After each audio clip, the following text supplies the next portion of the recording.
Good afternoon. Today is Thursday, January 25th, 2023. I am here at Beach Marine, and this is a before video of Perfect Partnership.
So for the most part, it does look like the hull itself is pretty clean right now, but all of the metal, all the running gear does need to be scraped, and on the starboard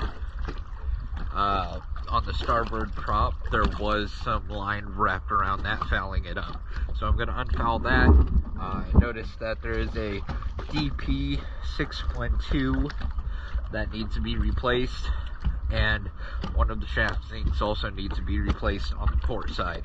So let me go ahead and clean it all up, and then I'll get another after video.